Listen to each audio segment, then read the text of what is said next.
Ja, då var det skogsfredag igen.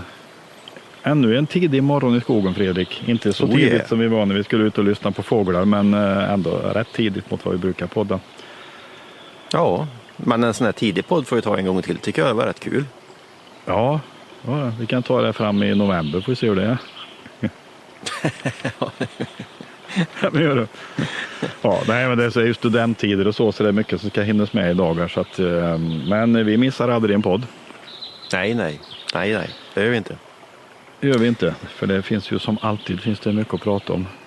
Ja, efter att ha gått en vecka, man tänker det kan ju inte bli så mycket som händer den här veckan. Vi har väl varit lite på olika håll i kanten, men du var på maskinvisning igår du?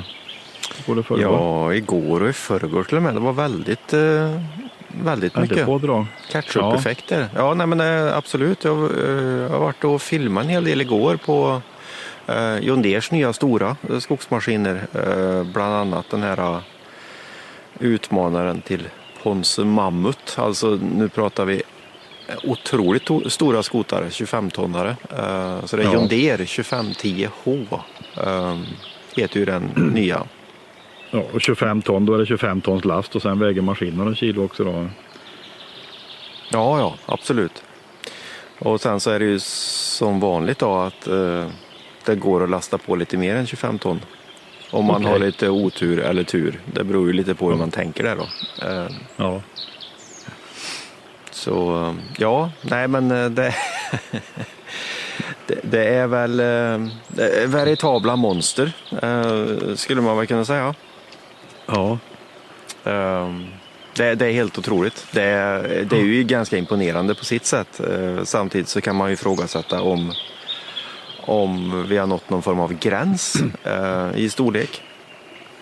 För du har, tittar du på den här 2510 då, så har du till exempel boken bak består ju av 4 stycken 30,5 däck som är 750 breda. Ja. Och det är alltså 4 stycken. Och en grolle kollade jag i morse, de har 28 tum. De här är 30. Ja, bakhjulen. Bakhjulen på en grolle alltså. Ja. Så det är ju helt otroligt alltså. Det kommer synas på den här bilder och videos som jag tog igår när vi filmade bakifrån med fullt last där att det är något enormt alltså. Ja. Enorma grejer. Ja, men det blir något att diskutera på forumet sen när du får upp artikeln och bilderna där. Men de här träffarna, maskinvisningar, brukar vara bra tillfälle att träffa entreprenörer och prata med. Det är mycket folk som kommer. Absolut. Jo, nej, men det är kul. Man träffar maskinfolk, man träffar säljare, man träffar mekare, man träffar entreprenörer, man träffar maskinförare. Det är ganska... Ja. Man får väldigt mycket info. Sen så får man naturligtvis i en podd så här på en fredag så kanske man inte kan återge allt. Det vet alla som har varit på. Och då var du ändå inte med på festkvällen de hade det? Nej, då var jag tyvärr upptagen. Annars det var väldigt synd. Jag hade velat varit med på det. Det hade varit kul. Det hade varit ännu mer informativt kanske. Nej, men vi pratade förut lite grann om att just det här med entreprenörernas villkor och liksom hur det alltså det vädades ju en del missnöje. Ja, men vi har sagt det många gånger att kärnan i det här det är ju att förstå hur skogsbranschen fungerar just nu, eller inte fungerar skulle jag vilja säga. För den här branschen är så marginaliserad så det är alltså tråkigt på riktigt. Det är det spelar nästan ingen roll hur duktig man är så går det liksom inte att nästan få näsan över vattenytan på något vis. Det är så pressade priser för entreprenörerna för att köra. Och vi har pratat om det rätt mycket, liksom att ökade virkespriser är ju ett sätt att kunna få mer marginaler så att entreprenören också måste ha en del med till den kakan. Ja, visst. För att det överhuvudtaget ska finnas entreprenörer framöver. Ja. Det är väl egentligen... Nej, men jag vet, det här har vi pratat om nu då när jag har träffat en massa folk och sådär, och det blir ju nästan lite orerande över det då, för man hör det från fler håll, men frågan är om inte skogsbolagen har balanserat lite väl tufft på den här berömda äggen när det gäller ersättning till entreprenörerna. Ja. För man ser det ju i att det är svårt att få tag på maskinfolk. Och varför är det svårt att få tag på maskinfolk? Ja. Jo, det är ju dåliga villkor. Ja, du kanske får 8 000 mer i månadslön om du sätter dig i en grävare in i stan. Ja. Och du får otroligt mycket mindre press på dig. Ja. För det måste liksom igenom. Du måste ha dina 300 kubikmeter slutavverkning skotat på en dag. Även om en slang går eller om det är det ena med det tredje.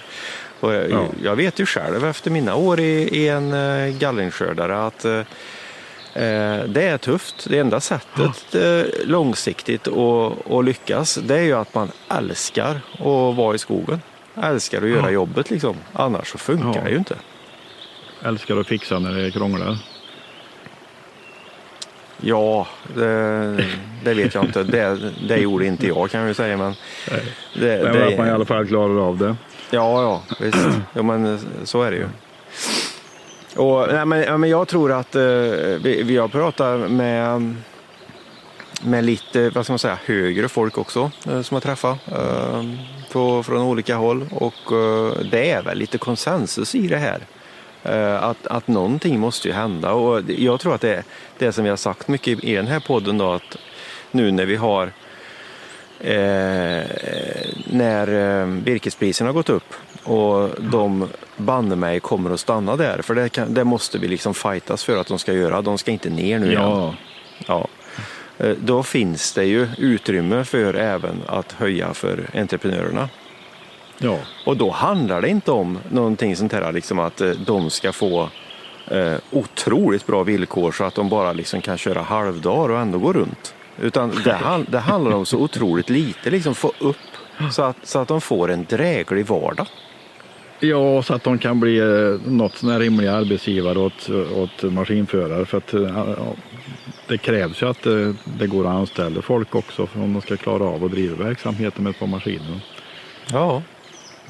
Så att det är viktigt. Nej, men jag vet, vi har ju mycket kontakt med maskintillverkarna och deras säljorganisationer, och det är väldigt liksom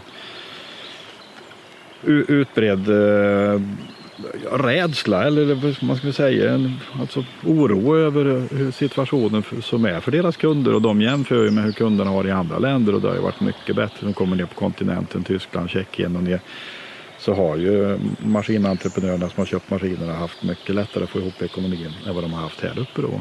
Ja. Och samtidigt så är det är lite känsligt som maskinföretag med att prata om det här, för att de har ju skogsbolagens kunder också som köper lite kundmaskiner då, så att det är ju det är en svår balansgång de har någonstans där då. Absolut, och det finns känsliga frågor i det här.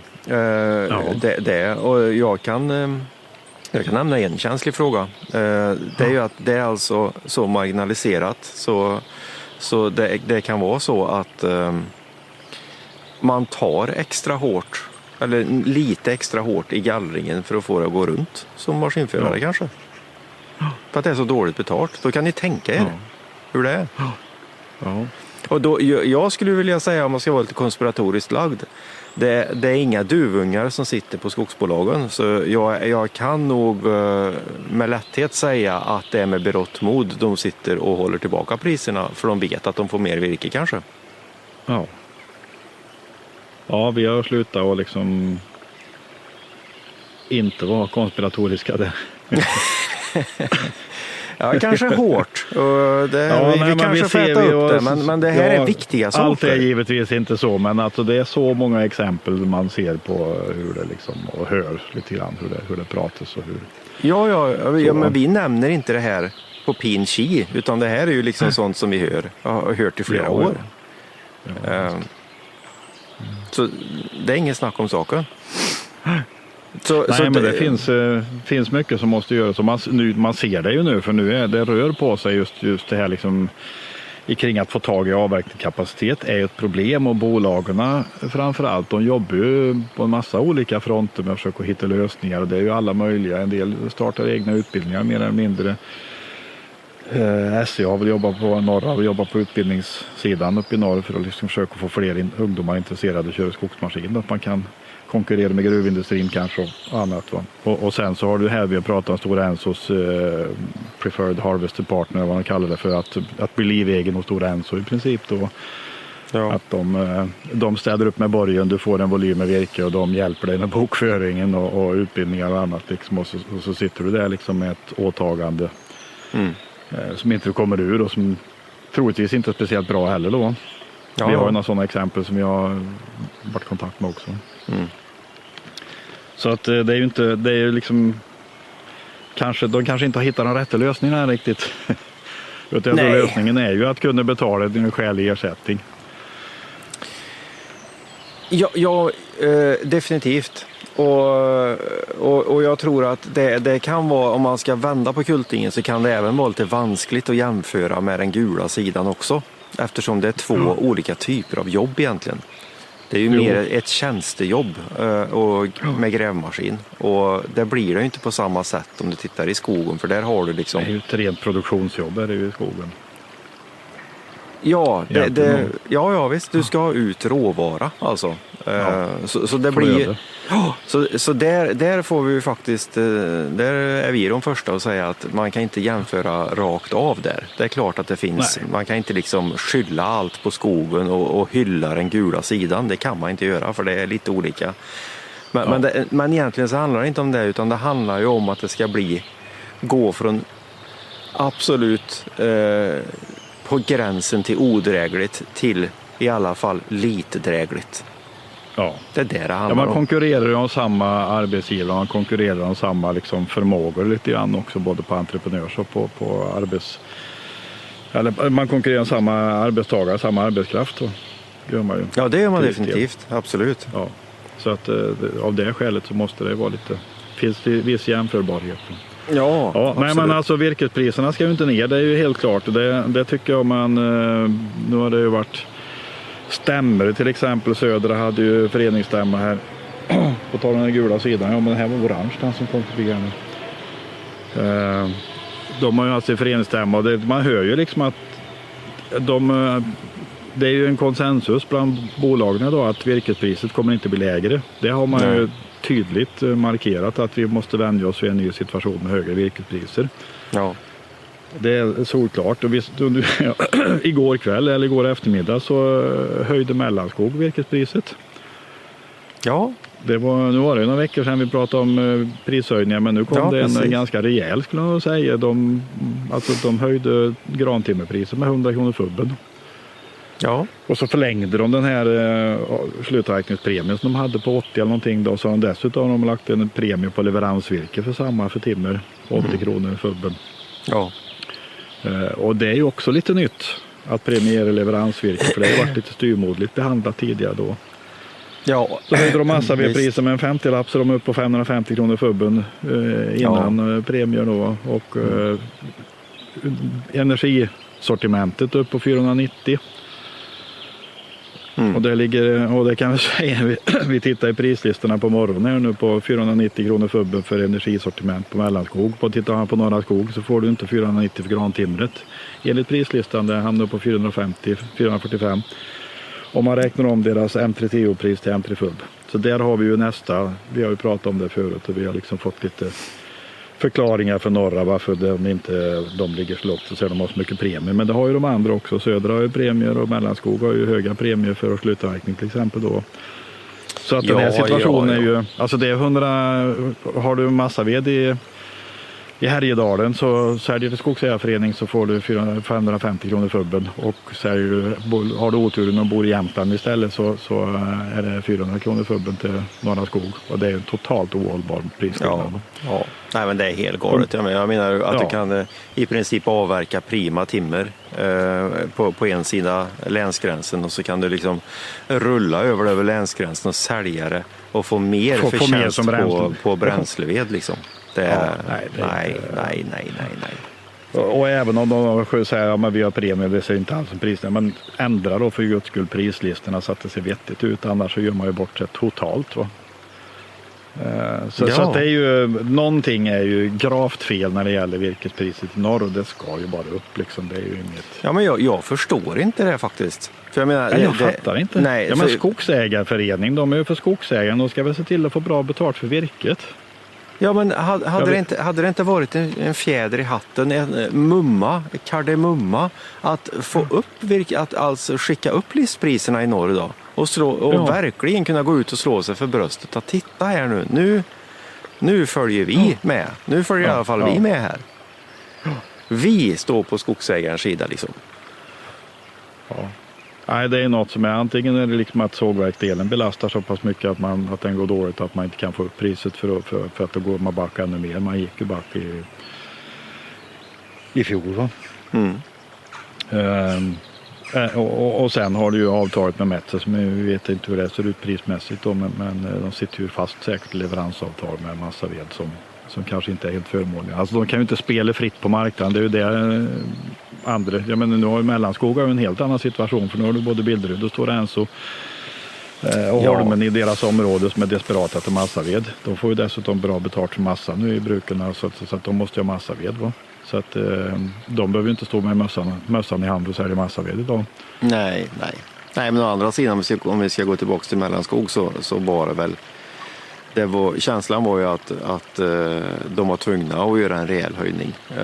Jag har hört surras om lokalt här att de har ju inte haft en enda tillstymmelse till en suck att vara med på och bjuda på någonting. Nej. Innan höjningen alltså.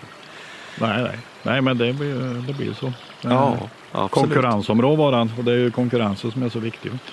Och den har ju ökat väldigt mycket. Jag har ju tittat lite grann på det med oberoende virkesköpare, och det är ganska många i Mellansverige som finns där och som är med och köper virke och som driver upp priset på marginalen. Ja. Så det är bra. Ja, det är jättebra. Ja. Definitivt. Ja. Men det var lite tur att de höjde virkespriserna så det blir lite mer marginaler. Dels så har vi ju, som vi pratade om, entreprenörerna. Alltså det här måste ju också hjälpa till att bidra till att entreprenörerna får bättre betalt. Men sen så det är inte bara virkespriset som höjs. Alltså nu höjde Skogforsk eller Skogforsks styrelse. Alltså vi pratade om det igår och vi har diskuterat lite hur det funkar. Vem bestämmer vad? Ja. Men det är ju så att det tas ju ut hos de flesta, skulle man väl säga, virkesköpare. Så gör de ett avdrag med 60 öre per M3 FUB på virket man levererar, och så skickar man in de pengarna till Skogforsk. Yes. Och det gör man för att man är, jag vet inte vad kallas de, partnerföretag, alltså de är ju liksom... Ja, det är väl i skogsforskningens tjänst på något vis från första början, va? Ja, pengarna ska in för att användas till skogsforskning då. Från början har de bestämt att de här partnerföretagen, jag tror de är 120 stycken, någonting som är med och liksom stiftar skogforskning mer eller mindre, ska betala in ungefär en tredjedel till pengarna Skogforsk behöver, och sen kommer en tredjedel från staten, och så får man en tredjedel från olika projekt man söker pengar till dem.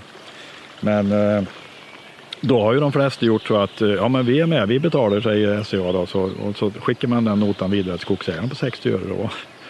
Ja, det har ju varit på nästan varenda prislista av de här partnerföretagen, så står det ju i det finstilta att du bidrar om du säljer virke med att vi tar 60 öre av dina pengar och skickar till Skogforsk. Så det där är ju... Så vi kan vara med och stödja forskningen och slå oss i bröstet för det. Ja. Södra gör inte det, tror jag. Du sa att det har varit diskuterat förut, det vi kan inte se någon år efter det. De är med och betalar till Skogforsk som intressentföretag, men de drar inte ut pengarna rakt ut till skogsägarna. Nej, jag ska inte säga att det är så. Vi pratade om det här igår kväll och jag har inte hunnit kollat upp det, men jag vet att det har varit på tapeten förut. Att det kan vara så att Södra är en av väldigt få av de här partnerföretagen som faktiskt inte lägger ut det på skogsägaren. Troligtvis skulle jag gissa är det något sånt här, någon motion någon gång bak i tiden när någon har blivit förbannad och så har de fått ändra kanske. Ja, jag har inte varit med och bestämt det här. Varför är det här på? Ja. Typ, vilket är väl en rimlig reflektion då. Ja, det är en väldigt rimlig reflektion och det var ju det vi tänkte göra här i podden. Ja, för nu höjde de ju det här från 60 öre till 1 krona. Per fubb. 70% påslag över en natt. Ja, i princip. Det driver inflation. Hjälp. Ja, nej, men jag kollar bara snabbt om vi ska koppla tillbaka till Mellanskog igen, så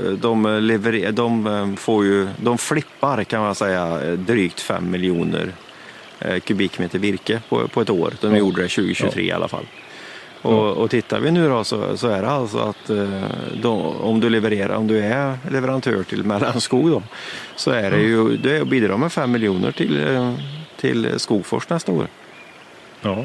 Ja, men jag tror totalt sett så hamnar det väl om en ökning med 30 miljoner någonting sånt där på ett bräde då. Nu är det väl i och för sig en del av virket som om man ska koppla till virket, så är ju en del bolagsvirke från egen mark då, från hälften av virket i Sverige nästan, eller bortemot i alla fall från skogsbolagen och från Sveaskogs marker då. Där de själva får ta liksom smällen. Ja. Men nej, men det är lite konstigt upplägg och det speglar liksom hela synsättet i den här branschen med samhällskontraktet och styrkeförhållanden och annat. Ja, definitivt det gör det. Och jag tror som skogsägare så hur ska man tänka när det gäller det här? Antingen så kan man ju bli skenheligt förbannad att det här har inte jag ingått i något avtal med, att jag ska inte leverera någonting. Och då går det säkert att förhandla bort det där när man säljer virke. Ja. Det är nummer ett.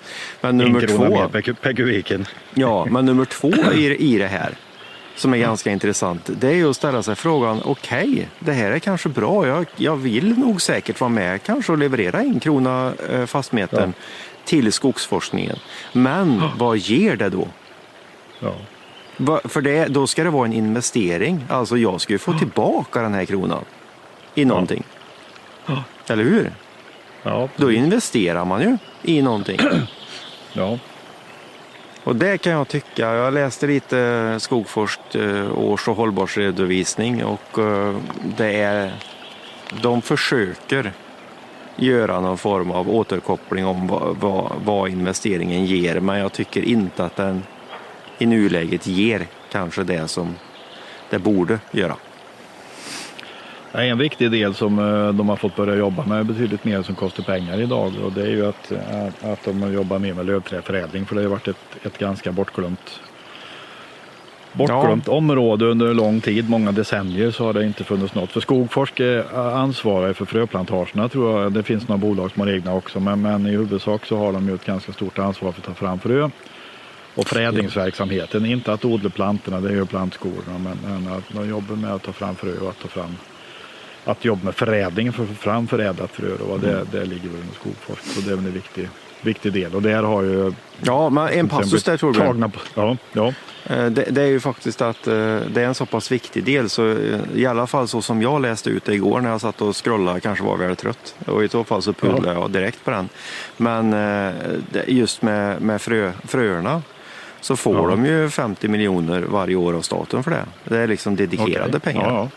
Ja. Så det ska vara liksom finansierat redan. Ja. Så det ska inte 60-öringen, om jag har förstått det rätt då. I alla fall inte till fullo, utan det finns det. Ja. Det kanske ska till röjrobotarna, lite de här grejerna då. Ja, nej, men jag tycker att det är väldigt berättigat. Det är väldigt berättigat, och som är man med och levererar, investerar till ett sånt här forskningsinstitut, då är det väldigt viktigt, och utan att behöva fråga få återkoppling om hur går min investering. Ja, det kanske finns förbättringsmöjligheter där. Ja, det skulle jag tro, definitivt. Ja. Absolut. Och speciellt nu när de höjer med 70%. Jag tror att det här kommer nog diskuteras vidare får vi hoppas. Men samtidigt är det som vanligt. Jag tycker att det är bra för Skogforsk om det här diskuteras också. Ja. Det är alltid bra. Det är alltid bra att diskutera saker och ting. Nej, men det är ju också att det här är ju inte enda pengar som har tappats av virkesflödet för skogsägaren, utan det är ju några öron till ÄBIN, älgbetesinventeringen, och det är några för marknadsföringsbidrag till trä. Och ett tag så la de på något generellt marknadsföringsbidrag för en kampanj som kördes av skogsägarna ihop med skogsindustrin och några andra. Jag vet inte, Sveaskog var med. Svenska skogen heter det, va? Svenska skogen, ja, precis. Den fick rätt mycket kritik, för den var ju lite på gränsen. Så där var de tjo och hej, någon glad byrå som drog på och inte hade koll på vad de valde för bilder och vilka budskap de hade. Och det var aldrig några kalhygge, de här bilderna, utan det var liksom lite förskönad, glättad. Där man inte riktigt tog sina mottagare på allvar, att man lite fördummade kampanj nästan, så är det då. Ja, men lite så. Så det var en hel del som har backat ur, så jag vet inte, jag tror att den lever överhuvudtaget. Nej, det tror jag borta. Det är sen nedlagd. Sen ett par år nästan, tror jag. Ja, jag tror det. Tiden går ju så fort, men jag tror det faktiskt är så att det försvann då. Ja, jag tror det. Och det var nog bra, kanske. Ja, det var det nog. Ja, nej, annars sen vi pratade sist har det varit EU-val. Ja, det var det definitivt. Och det var ju mycket rabalder kring det, men nästan alla valvakorna man såg så var folk jätteglada, oavsett om man har gått upp eller gått ner, för att man hade ändå inte gått ner så man ramlade ut. Ja, precis. Ja, men det var någon som sa det på valnatten där, att men det är som vanligt, alla är glada ändå. Man hittar alltid någonting liksom. Ja, det var väl ett parti som var lite missnöjda och som hade tappat ganska mycket, men de behöll ju ändå sina mandat, så det var ju inte så stor förändring egentligen i alla fall då. Nej, förändringen var ju inte så stor. Sen så får vi väl se vad som händer i parlamentet sen då, naturligtvis. För där blir det väl nya konstellationer. Vilka konstellationer som bildas då, eller inte, men vad det får för påverkan på skogen. Vi får väl se, men vi följer väl det här framöver och försöker att förstå vad som händer. Ja, absolut. Men jag tycker att det är väldigt intressant. Nu är jag säkert där bakom en betalvägg, men jag brinner lite för de här frågorna, och Magnus Nilsson skrev en debattartikel i ATL som är läsvärd. Som stärker tesen om att det här med, om vi tar EU och skogen, så handlar inte det om EU, utan det handlar ju om sen ganska lång tid tillbaka med Parisavtal och FN. Klimatavtalen alltså, och det kryper ner till Parisavtalet egentligen, som ligger under FN. Att vi sitter i det här nu alltså. Det går inte liksom att börja skrika svexit, eller att vi ska ta bort någon grön giv eller någonting. Vi kan inte göra det, för vi sitter i Parisavtalet. Och tittar man på resultatet efter EU-valet, så finns det fortfarande ett ganska massiv majoritet för att fortsätta på den inslagna linjen.